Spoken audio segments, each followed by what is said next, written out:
Kalau kita lupa pas kita lagi nyembah Tuhan, fokusnya bukan to honor God and to glorify God. If you don't honor God, you are honoring somebody else. Yes, true. Kalau lu nggak mengalami kasih Setuju. Tuhan, gue nggak tahu apa yang ada di hati lu. Simpelnya kalau gue selalu bilang gini, gue cuma pengen orang ketemu Tuhan kayak gue ketemu Tuhan.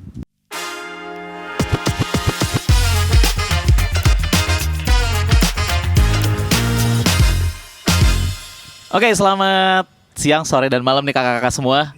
Thank you udah mampir ke Battle Podcast hari ini. Wah. Satu kebanggaan buat kita kedatangan Koko dan kakak dan Bung juga yang udah mampir. Oke ya, gini banget.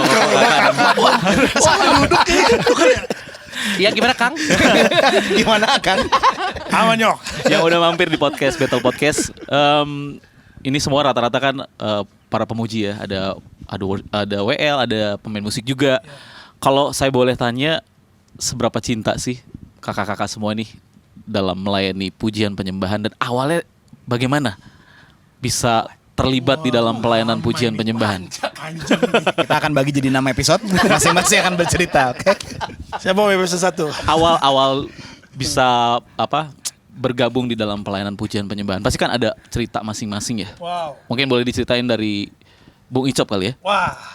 Hai Bung. Oke, saya episode 1 gue duluan nih. Oke, fun fact-nya adalah gue pertama kali pelayanan bukan langsung tim PW. Jadi di kita dulu, gue lahir tertanam di gereja lokal namanya GKRI House of Prayer, GKRI Hope. Gue dulu pelayanannya kru.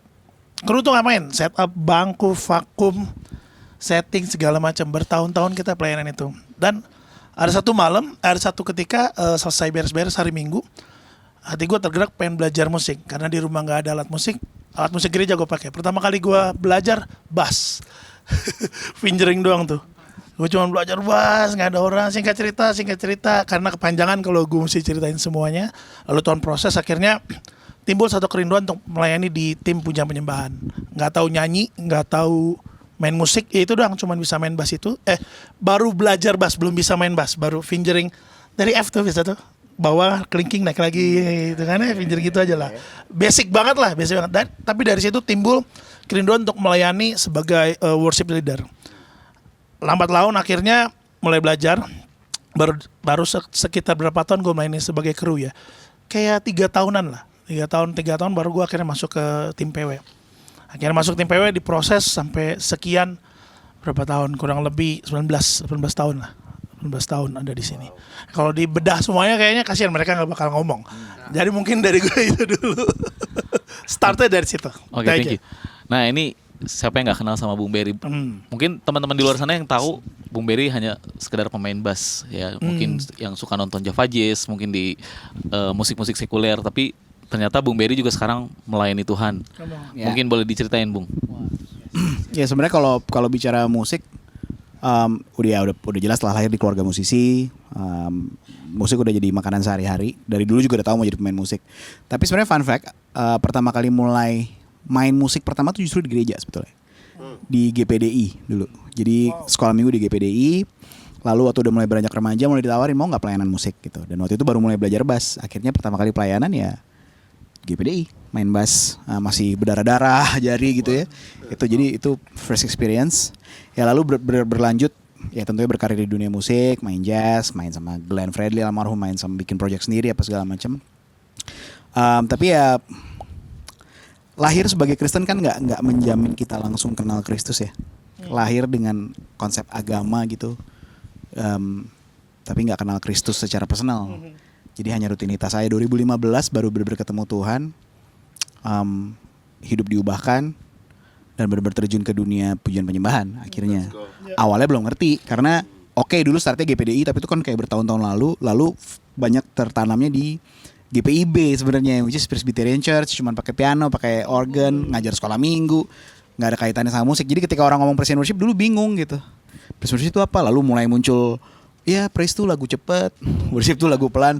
Oke gitu. Jadi kayak pemahamannya cuma gitu aja. Tapi ternyata belajar ketemu sama Om Kris Manusama di Sanovo, lalu diajarin banyak tentang praise and worship. Akhirnya jadi benar-benar memahami dunia praise and worship gitu. Wow, thank you. Kak Dinda mungkin punya experience yang lain mengenai Wah. kita di agak lain. Agak lain.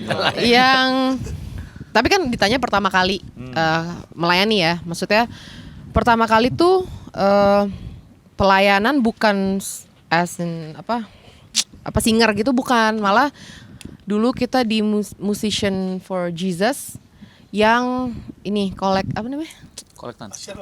bukan asyir, ngitungin persembahan ya. Kolektan. Terus dulu kan nggak tahu, Akuntan. nggak tahu pokoknya. Soalnya pertama kali disuruh melayani tuh itu kayak boleh nggak ke ruangan belakang kita ini itu terus Yudas. hah ini maksudnya ngapain ya, hitung aja nih, ini ada persembahan ya, oke gitu kan. Habis itu along the way disuruh jadi singer.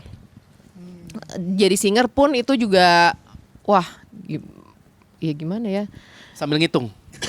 nggak ngerti itu juga. Pas ngitung juga cuman by the way nggak ngitung ya, by the way cuman ini apa Misain. bukan bukan yang kan dilipat tuh, dilurus-lurusin doang. Iya, betul. Kan Iya, masih iya, gitu iya, kan. iya, iya. Gue ya konsep itu juga agak gue belum tahu ya. Abis itu singer, ya karena kita juga nggak tahu banyak lagu rohani ya waktu itu kan, ya mohon maaf, mungkin yang nonton juga tahu latar belakang saya dari seberang gitu. Ya itu, tapi along the way jadi belajar di Musician for Jesus, abis itu jadi Son of Hope.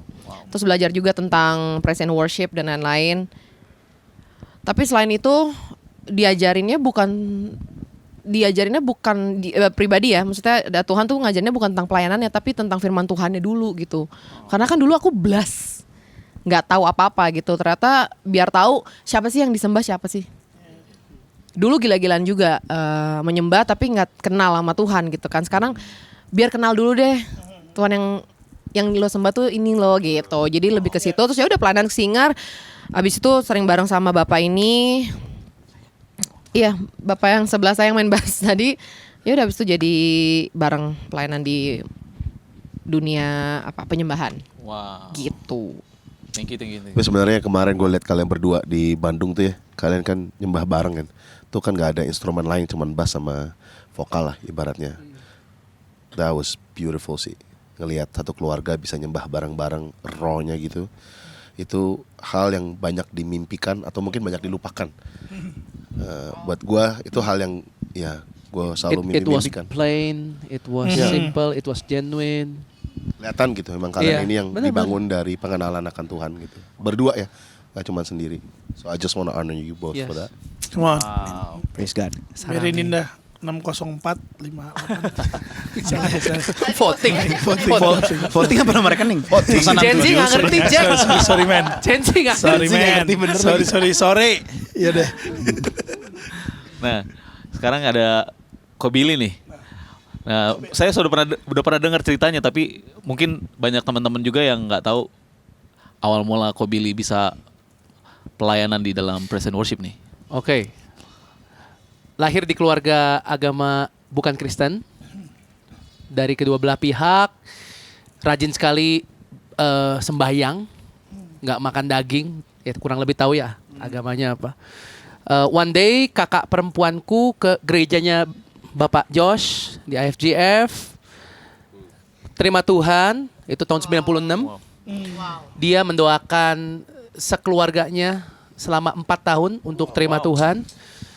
Papa dulu, mengalami perubahan hidup yang luar biasa lah. Dulu nggak pernah di rumah. Kalau orang pergi pagi pulang malam, dia pulang malam pergi pagi. Bener ya? Ya benar. 2 hari lah pulangnya. Ya pokoknya gitulah. 2 hari. Jadi nggak pernah ketemu lah. Ya bad habit di dunia kegelapan dan lain sebagainya. Tahun 2000 akhirnya doa kakak saya dijawab Tuhan. Papa mama akhirnya pergi ke gereja, saya ikut. Mereka terima Tuhan, saya ngikut latah sebagai anak. Tapi kalau bicara hubungan pribadi sama Tuhan belum terestablish waktu itu. Tapi di situ di gereja IFGF mulai ikut beribadah dan disitulah saya mengenal satu kekristenan, kedua musik. Kekristenan dan musik ini nggak pernah ada di dalam radar hidup saya lah selama saya sampai titik itu. Akhirnya papa mama bilang, ayo biar anak muda gaulnya nggak salah, pelayanan. Oke deh, pelayanan apa? Itu aja musik tuh kurang orang. Oke deh, saya bisa pelayanan apa di sini gitu. Basis kurang basis lagi. Memang kan mesti base dulu. From the base, from the basic foundation, bro. foundation. Dasar. Stay base ya. Stay base. Saya sampai waktu itu saking gak ngerti musik, saya nanya bass itu apa? Oh, bass itu gitar, cuman senarnya lebih sedikit. Oke, lebih gampang berarti. Berarti dari lebih atas ke gampang. bawah. Berarti lebih gampang. Dia sakit Saya hati. pikir gampang. Sakit hati. Tapi penting. Penting sekali karena rhythm, melodi semuanya dapat di situ. Sedap. Anyway. Nah, akhirnya pergi kuliah dan tetap bermain bass. Saat saya kuliah, beberapa teman-teman menangkap ternyata Billy lumayan nih suaranya, nggak jelek-jelek banget. Disuruh ikut acara kampus. Di situ orang-orang mulai tahu saya ternyata bisa nyanyi. Ini kuliahnya di Australia waktu itu. Lalu mulailah kalau ada event-event Indonesia seperti almarhum Glenn datang, Barry waktu itu yang main bass, saya disuruh pembukaan di awal, kayak gitu-gitulah pokoknya. Jadi akhirnya lulus kuliah pengen jadi musisi, nggak dikasih karena anak cowok satu-satunya, of course, anak cowok satu-satunya. Apa dengan musisi sih? Parents orang tua bilang nggak mau Lihat punya Barry nih. anak tukang ngamen, lu nanti masa depannya apa dan lain sebagainya. Akhirnya lulus kuliah pulang dari Australia, saya tidak bergereja, saya tidak bermain musik, fokus kerja, hidup kepahitan, benar-benar hidup tanpa arah, kayak Baal, kayak apa ya, kayak mati lah, mati rasa. Karena mungkin personality saya juga yang timid ya, gue bukan tipe yang alpha, yang bisa nge-lead, yang bisa make decision, bukan begitu. That's my weakness memang, itu pergumulan saya. Jadi saya diem, ngikut kayak zombie lah. Sampai kakak perempuan saya bilang, lu mau nggak ikut ke gereja gue? Kemana? Ke JPCC, beliau pindah ke JPCC. Di JPCC saya ikut komsel, di komsel diajarin bahwa setiap talenta, setiap kemampuan yang Tuhan taruh di dalam kehidupan kita itu tidak random, punya tujuan. Hah? Kaget saya. Apaan ini, pengajaran apa nih? Gue gak pernah denger kayak gini kan. Jadi Tuhan ciptain gua begini dengan kemampuan, dengan talenta, tuh Tuhan punya rencana. Nggak cuma rencana, Tuhan punya misi ternyata. Tuhan punya misi, Tuhan punya tujuan. Oh gitu. Akhirnya singkat cerita, ketua komsel saya yang waktu itu belum pastor, namanya Kenny Go, sekarang udah jadi pastor. Dia bilang, Bill, boleh nggak siapin waktu sebentar aja. Besok kita ke rumah satu orang. Ke rumah siapa? Ke rumahnya Sidney Mohede. Wih, Sidney Mohede. Oke lah. Akhirnya ke rumahnya dia. Terus Pastor Sidney denger dia bilang, coba Bill nyanyi, suruh nyanyi gitu kan. Pas nyanyi, audition langsung di rumahnya. Live audition. Private tuh. Udah gitu, you should hang out with us. Bukan join gereja. You should hang out with us. Ayo bareng sama kita dong. Kita pelayanan bareng, datang ke studio main-main segala bla bla. Terus aku ngomong, buat apa saya main musik? Nggak mungkin jadi musisi. Nggak dapat restu dari orang tua. Apa depannya apa? Ngapain? It's a waste of time. Karena waktu itu emang gue udah give up. Gue udah give up. Terus dia bilang, emang apapun yang lu lakukan itu harus menghasilkan uang ya? Harus jadi karir ya? The goal is perubahan kehidupan bagi banyak orang. Kalau apa yang lu lakukan dapat membantu perubahan hidup. Wow. You are fulfilling your purpose. Wow. Kamu sedang memenuhi panggilanmu di dalam hidup ini. Kalau apa yang kamu lakukan mengubahkan kehidupan orang. Aku dalam hati, I would love to take part in that. Maksudnya kalau apa yang gue lakukan bisa bantu kehidupan orang, let's go. Since then, pelayanan terus sampai sekarang bertemu kakak-kakak. Wow. So good. Yeah. Sekarang kita mau denger nih yang terakhir bapak-bapak gereja kita nih. Raja terakhir. Raja terakhir. Bowser dong. Mario.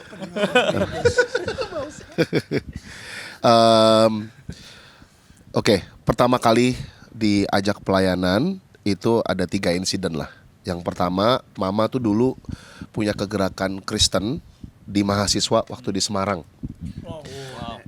Dan papa waktu itu masih belum gimana-gimana banget. Jadi mama akhirnya masukin gua ke paduan suara karena pendek, putih, lucu. Udah simple karena itu doang. Nggak boleh ketawa. Kan PPL. kenapa ketawa? Kan nggak boleh. Kan lucu tadi. Terus udah gitu. Nah, pelayanan pertama banget. Bukan bass kan? Bukan. Oke. Bukan. Choir kan tadi dia. Pelayanan pertama banget itu Si Wayat tenor atau bass? belum saya. Oh, iya, Nah, oke. masuk ke choir, Sabar, Bil. Jadi dipikir kan potong dulu, diajarin nyanyi, ternyata enggak. Jadi ada performance di gereja yang gua nggak akan sebut di Semarang. Sebut aja. Gereja Isa Al-Masih. Saya benar-benar mengucap syukur karena kalau nggak dikasih kesempatan ini, gua nggak mungkin bisa ada di sini. Gitu. Mau. Dan waktu kecil, gue cuma ditaruh di depan. Ini semua choir ibu-ibu dan anak-anak muda.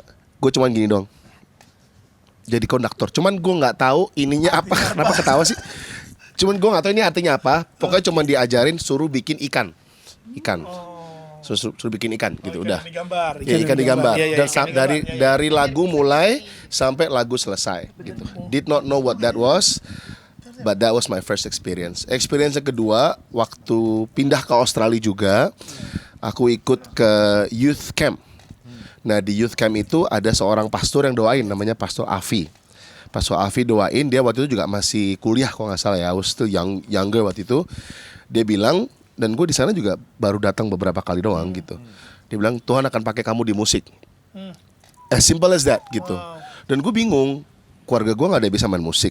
Adik gua yang ngeles musik dalam bertahun-tahun cuman bisa main 2 lagu.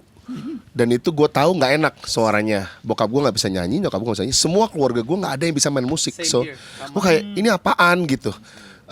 Cuman gue mengamini apa yang Tuhan katakan lewat Alfi pada saat itu. Nah, balik dari camp itu, gue nonton Forrest Gump. Forrest Gump.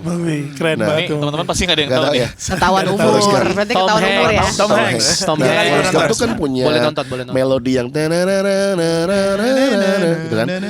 Nah, pulang dari bioskop itu di kepala gue terus. Nah di rumah tuh emang disediain alat musik, cuman gue nggak pernah pegang. Nah pada saat itu gue dulu zaman organ yang sama kaki gitu. Zaman itu gue langsung duduk terus gue mulai main-main. Loh kok gue bisa ngikutin gitu. Wow. Pas ke gereja gue denger tararararararat. Apa tuh? Celebrate Jesus. Wah, itu kan dulu kan yang penting banget tuh kan. Tararararararat. Nah dari situ gue balik ke rumah terus gue coba mainin itu gitu. Dan itu I have interest nih. Cuman kan nggak ada yang ngajarin, nggak ada apa. So waktu itu gue berjemaat di gereja. For that point in time gue di Bethany. Nah di Bethany itu ada kakak-kakak rohani yang memberikan ruang untuk gue akhirnya bisa main sama mereka. Diajarin dan gue orangnya nanya. Kalau gue nggak tahu gue nanya. Mereka sebel gue nggak pusing gue nanya. Gitu. Sampai akhirnya gue bisa main bareng-bareng sama mereka. Tapi ada insiden juga gue pernah diusir sama pendeta suruh turun karena mainnya nggak baik. Oh, kita sama semua yang ngalamin. So sebenarnya nggak jago-jago amat sebenarnya. Nah, hal yang ketiga waktu itu pindah ke Amrik. Nah pas di Amrik itu pas awal-awal pelayanan seru tuh di gereja gede. Yang gede tuh 200 orang, 250 orang gitu kan. Tapi semua grup kita tuh lagi growing. Nah pas semua grup kita growing, pendeta kita bilang lu buka aja di sana. Nah pas buka di gereja situ dari yang gereja gede ke gereja kecil banget. Yang inget banget pertama kali kita mulai jemaat cuma 1 jam 4 sore, 1 doang. Gue main ini kita bakal mulai atau enggak? Mulai aja gas kita nyembah, bukan menyembah manusia kok, bukan menyenangkan Tuhan dia bilang gitu. Ya udah oke. Dan itu kita lengkap musisinya. Jadi ada gua main keyboard, gua nggak nyanyi, main keyboard, ada yang main gitar, ada yang main bass, ada yang main drum sama ada vokal, 4 orang. Tiap minggu orangnya sama terus, karena gereja kecil. Dalam satu period of time, satu-satunya cabut, yang vokal pindah ke bawah South, yang main bass pindah ke Singapura, Batam, yang main drum balik ke Jakarta. Minggu depannya gue nanya, ini mau gimana gitu. Terus saya bilang, siapa yang bakal nyanyi? Pendeta gue bilang, ya udah lu aja yang nyanyi. Gue bilang nggak bisa. Nah, put in context, gue dulu gagap. Jadi gue susah banget buat ngomong kayak gini tuh susah. Jadi pertama kali gue lumayan lancar ngomong dan itu karena lagu actually, karena nyanyi. Nah dari situ Tuhan taruh the heart of worship. Karena tiap minggu kan lu cuma main sendiri, lu pelayanan sendiri, orang juga ada orang apa nggak ada orang juga tetap jalan gitu. Sampai suatu kali Tuhan bilang, gue bilang sama pendeta gue bilang, gue capek main sendiri, lu bisa kasih orang-orang nggak untuk main sama gue, kirimlah dari satelit yang lain gitu, untuk join kita gitu. Tapi keyakinan dari pastor gue bilang, enggak, lu yang harus train. Lah, gue kan nggak bisa main apa-apa, gue cuma bisa main keyboard. Nah di sini yang gue belajar banget, kalau kita punya kemauan, pasti Tuhan akan kasih kemampuan. Wow. Nah di situ gue benar-benar berdoa, minta sama Tuhan, karena Tuhan bilang mintalah sesuatu maka kamu akan diberikan. Yes. Jadi gue minta untuk orang-orang yang bisa, bukan yang jago loh ya, tapi yang bisa mau punya hati untuk melayani. Datanglah orang-orang ini akhirnya, dan orang-orang ini guess what, nggak ada satupun yang bisa main alat musik. Jadi gue harus belajar gitar untuk ngajarin gitar, gue harus belajar bass untuk ngajarin bass, belajar drum untuk ngajarin drum. Gue nggak jago, gue cuma bisa basic, cukup main di Sunday School doang. Levelnya lah gitu. Jadi 8 beat doang, bass cuma dem doang, gitar juga cuma jreng doang. Yang penting kedengeran kayak full band di hari Minggu. Nah di situ Tuhan ngajarin gua sesuatu yang kamu mau lakukan nanti ke depannya itu dimulai dari tempat-tempat yang kecil. Gua harus angkat speaker sebelum gereja mulai, taruh di gereja di setting. Latihan pun juga sama, diberesin lagi, masukin ke mobil, udah gitu bawa ke tempat gudang baru gue pulang. Itu every single Sunday dan nggak ada orang yang bantuin. But I was doing it with a joyful heart, kayak nggak ada beban gitu. With a joyful karena setiap hari Minggu gue bisa ngelihat gue sama teman-teman gue bisa pelayanan bareng-bareng. And that foundation, sesuatu yang mulai dari perkara-perkara yang kecil, sesuatu yang mulai dari tempat yang nggak terlihat, itu menjadi fondasi kehidupan gue sampai sekarang. Wow. Thank you Josh. Thank you Josh. Kalau saya dengar dari cerita kakak-kakak semua bagaimana dimulainya pelayanan di tim Praise and Worship, semua punya cerita masing-masing dengan keseruan masing-masing. Tapi mungkin ada yang bisa mewakili dari semuanya, apa yang membuat kakak-kakak semua semakin cinta dalam pelayanan Praise and Worship khususnya? Tadi kita udah ngomong Billy kan tadi, kalau begini kan.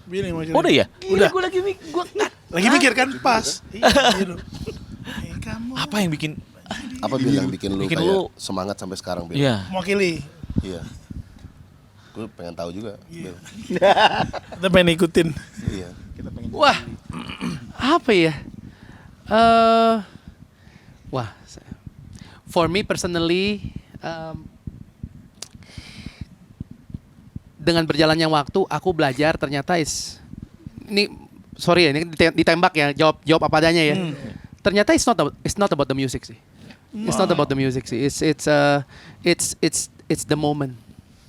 It's the time.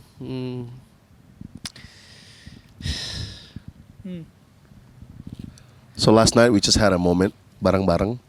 Kita kumpul dari berbagai gereja di Jakarta. Persis semalam banget nih. Mm-mm. Ini kita syuting hari Jumat ya. Kamis malam. Rabu malam. Rabu. Hari ini Kamis ya? Kamis. Sorry. Kamis. Hari ini Kamis, Rabu malam bener. Dan 50 gereja lebih, bahkan hampir 60 represented di sana. Nggak ada agenda, nggak ada apa-apa, cuma ingin menyembah Tuhan. Dan Billy was really blessed by that moment. Karena di momen itu, I think nggak Billy doang, kita semua ya. Kita semua juga mengalami the simplicity of worship. Nggak dengan hingar-bingar production, tapi the simplicity of just raw worship. Yang nggak berfokus kepada diri kita sendiri, tapi benar fokus kepada Tuhan dan orang yang terhilang. Kemarin gue suka banget apa yang Pastor Andi Cokro ngomongin gitu. Kita kalau ingin api dari Tuhan, kita jangan lupain the love of God. Kita kalau pengen api dari Tuhan, kita jangan pernah lupa bahwa the only person that we should honor and glorify is God Himself. Dan yang ketiga, jangan sampai lupa bahwa apa yang kita lakukan itu buat jiwa-jiwa. Yeah, for the lost. If we lost jiwa-jiwa, kalau kita lupa sebenarnya apa yang kita lakukan ini setiap minggu ini buat jiwa-jiwa, maka fokusnya adalah diri sendiri. Kalau kita lupa pas kita lagi nyembah Tuhan, fokusnya bukan to honor God and to glorify God. If you don't honor God, you are honoring somebody else. Yes. True. Kalau lu nggak mengalami kasih Setuju. Tuhan, gue nggak tahu apa yang ada di hati lu. So those are the three things that really touch our hearts gitu. Dan I think on behalf of all of us, sorry to interrupt, on behalf of all of us, sesuatu hal yang buat kita, ya I think kita bertahan di dalam kehidupan melayani Tuhan. Gue nggak ngomong praise and worship lah ya. Karena melayani itu Nggak cuman PW itu worship is not. Iya. Vehicle lah. Iya. Alat transportasinya Iya, macam-macam. iya, beda-beda. Bisa apa aja. But sharing life, gue jadi bangun nih gara-gara ini nih. Wake. Sharing life dan benar-benar menjalani kehidupan sebagai seorang penyembah, itu tujuannya cuma jiwa-jiwa. Ya. Kalau jiwa-jiwanya Ujungnya itu. hilang, kalau ujungnya bukan jiwa-jiwa, then kenapa Tuhan mati buat kita untuk jiwa-jiwa diselamatkan, untuk kita diselamatkan? Nggak usah sampai to go to extra length seperti itu. And I feel that sometimes itu yang tanpa kita sadari berjalannya waktu kita bisa mati rasa tadi, bisa 6. Karena kebiasaan setiap minggu kita dijadwal, setiap minggu kita pelayanan, then we forgot that the actual reason why we serve the Lord is to save the lost. Yes. Dan mengalami kasih Tuhan itu honor God. Gue tambahin Martinez, sorry sebentar. Kalau kita bicara Yohanes 4 ya, sekarang Worship Night Project gue lagi jalanin sama teman-teman. Dasarnya apa? Pelayanannya apa? Di Yohanes 4. Percakapan Yesus sama perempuan Samaria. Baca 20 sampai akhir. Nggak ada kegiatan Yesus sama perempuan Samaria ambil gitar, worship, nggak ada. Tapi di situ ujungnya apa? Ketika perempuan Samaria dipulihkan, udah, saya cukup, sisanya kamu. Sehingga satu orang perempuan Samaria ini, satu Samaria kenal Yesus lewat dia. Satu kota. Satu kota. Dan kalau kita bicara Samaria, wah itu hal yang sangat amat luar biasa. Yesus ke Gerasa, orang dipulihkan. Itu sebenarnya yang for the lost itu maksudnya. Jadi tools doang aja. Ya puji Tuhan aja kita bisa main musik, puji Tuhannya kita bisa nyanyi. Mungkin ada banyak orang, ya teman-teman di sini mereka kamera, tapi dengan ada gini mereka bisa memenangkan jiwa. Mereka juga lagi sebagai penyembah. Ya. Mungkin itu. I would like to add to that juga. Jadi kita seringkali kotakin worship tuh cuman di musik. Ya. Kita suka paksa dia hanya dalam kotak musik. Praise and worship tuh musik gitu. Padahal kita baca Roma 12 ayat 1 nih bilang ibadahmu yang sejati, your true worship itu your life, hidupmu, tubuhmu sebagai persembahan yang sejati. So music is just one of the ways gitu buat kita kasih outputnya.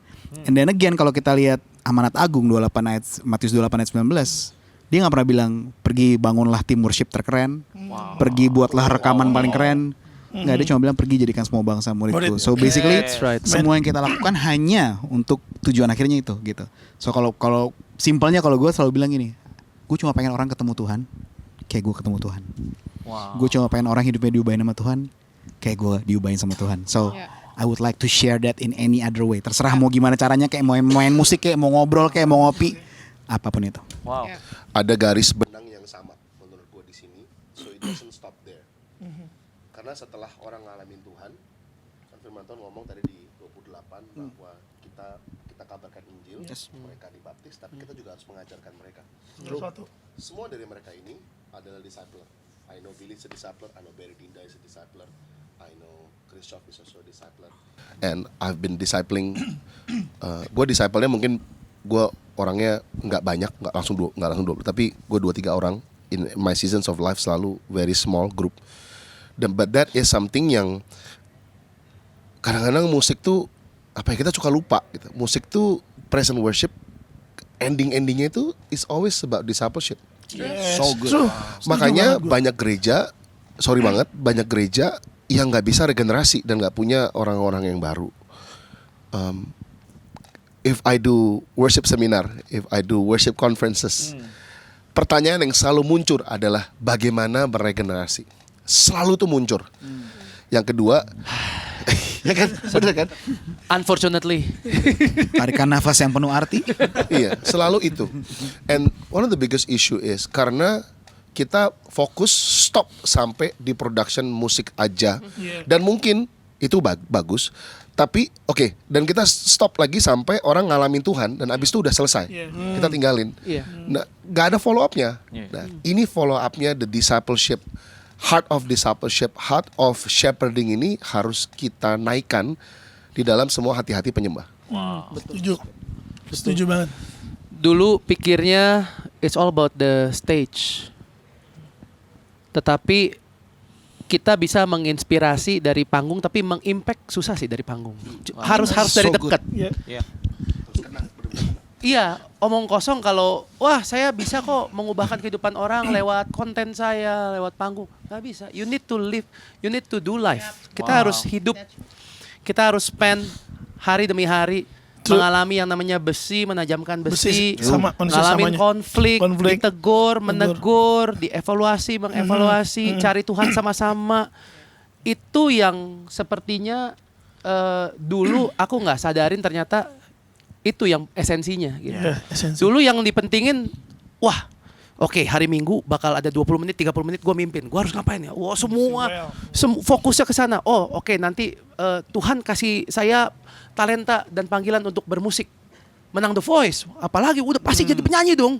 Beban untuk berkarir dan harus membangun karir itu terlalu besar sampai saya mengorbankan segala sesuatu, mencurahkan segala sesuatu ke tempat itu. Wow. I miss the point. Ternyata yang Tuhan mau adalah it's not about that 20-30 minutes hari Minggu, tetapi si 24 jam Senin sampai Minggu. Dan gue Hidup lihat dengan mata berjalan kepala sama. gue sendiri bagaimana Billy has evolved as a worship leader ketika I've known you for so long. Ketika dia mimpin small group. Dan ketika dia juga mulai jadi apa tuh namanya debt facilitator ya. Ketua Komsel lah. Ketua Komsel, udah gitu nanti di bawah dia juga ada beberapa small group. Somehow some way the way you lead worship it's different. It's different. Berubah karena gini loh. Nih ngaku sedikit ya. Banyak dong. Kalau ngaku tuh jangan dikit. Sebelum jadi Ngaku ketua banyak. Komsel, gue nggak pernah baca Alkitab. Gue pikir, wih, WL nyanyi lagu rohani itu kan semua ayat Alkitab. Gue ngapain baca lagi? Dan gue bukan kayak, sorry ya, gue nggak kayak teman-teman gue tuh yang pada ke kafetaria semua tuh kalau lagi khotbah. Gue hadir, gue dengerin. Iya. Udah cukup dong, baca Alkitab di situ aja. Oke. I was wrong. Karena pas jadi ketua Komsel, mau bantu orang tanpa firman Tuhan dengan kekuatan sendiri. Kagak bisa. Nggak bisa. Lu mau Kasus kasih orang apa? berat-berat. Nggak Kita bisa. siapa? Lu mau kasih apa? Nggak bisa. Kita siapa? Bener. Gue pikir pakai kelihayan gue atau advis gue yang bijaksana. Kagak bisa. Hanya firman Tuhan yang dapat memerdekakan. Amin. Ya. Hanya firman Firman Tuhan Tuhan. yang dapat mengubahkan. Amin. Dan di situ gue bertobat, anak-anak Komsel gue bertobat, and the way I write songs berubah. The way I pick songs untuk worship leading Perspektifnya udah berubah. Perspektif. Karena dulu naik panggung ngelihat penonton, sekedar angka, sekedar audiens yang harus dihibur. Sekarang gue melihat jiwa-jiwa yang bergumul, jiwa-jiwa yang harus ditolong. Beda.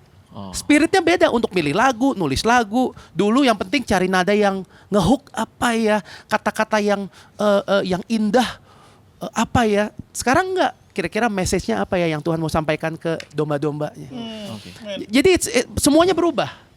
Akhirnya nggak cuman dunia nggak cuman dunia pujian penyembahan yang berubah, but the way I see life, the way I see my family, the way I see my future. Cara saya melihat pelayanan, kehidupan, ternyata pelayanan sama kerjaan nggak beda karena kita lakukan segala sesuatu kita lakukan untuk Tuhan. That's when worship is life. That is Yeah, worship that is gitu. worship. Dan itu yang kita bawa kepada Tuhan, hidup di dalam roh dan kebenaran, menjalani segala sesuatu. Ya, we are all blessed lah. Karena kita sebenarnya nggak layak sih untuk Tuhan percayakan semua ini, tapi Tuhan layakan. Dan makanya kita tetap semangat membara untuk melayani dimanapun Tuhan tempatkan. Yes, Sekarang sih di betul. dunia musik Iya. bisa berubah sih. Ya. Oke. Tapi Tuhannya tetap sama. Oke. Tapi Ini- itu Silakan. sorry. It's okay. Iya. Tapi itu betapa pentingnya encounter with Jesus himself. Maksudnya kayak tadi cerita sama Berry. Banyak orang Kristen yang bahkan tidak mengikuti cara hidupnya Kristus. Mohon maaf gitu. Maksudnya kayak misalkan a worshiper cuman hanya penyanyi. No. Harusnya kita semua sebagai pengikut Kristus tuh worshiper. Yap. That's why pentingnya kita encounter with Jesus himself. That's why betapa pentingnya kita dipimpin oleh Tuhan Yesus. Karena kalau kita, apalagi di dunia penyembahan, akan tergerak kita yang jadi saviornya orang-orang. Wah, bahaya. That's why we need His words. Makanya bahkan gue pernah dibilang kalau misalkan gue nggak baca firman Tuhan, gue bisa jadi nabi palsu. That's good. Gue akan menggiring orang. Maybe I'm a good leader misalkan ya. Iya. Gue bisa jadi good leader. Gue bisa jadi leader. Tapi gue nggak mengarahkan dia ke Yesus. That's so good. That's why kenapa harus dimulai dari diri sendiri dulu. Gue harus mengarahkan diri gue ke Yesus. Itu that's why penyembahan sejati itu mengarahkan dirinya ke Yesus. That's it. Wow. So good. Makanya lagi nyari STT. Oke. Teman kebetulan kita lagi di gini tahu lagi dibangun. Sedang dipersiapkan. Sedang bersiap. Oke, sekali lagi thank you banget buat kakak-kakak semua yang udah membahas Wow. setiap perjalanan pelayanan yang mungkin bisa memberkati buat teman-teman Praise semua the yang Lord. mungkin hari-hari ini teman-teman lagi punya sedikit masalah dalam pelayanannya, mungkin mulai nggak semangat, burnout. Mungkin dari obrolan kita bisa kembali berapi-api dalam Tuhan ya. Amin. Amin. Oke, sekali lagi thank you banget buat kakak-kakak semua. Biarkan setiap pelayanan. Oh, udah. Ya, Oh, udah gitu. selesai. Kirain udah Batagor ya? Batagor udah di sini. Biar setiap pelayanan kita semua semakin dipakai Tuhan dengan luar biasa. Amin, Kakak Diki See you juga. sampai pelayanan kita selanjutnya. Congratulations for the new building, it's awesome. Congratulations guys.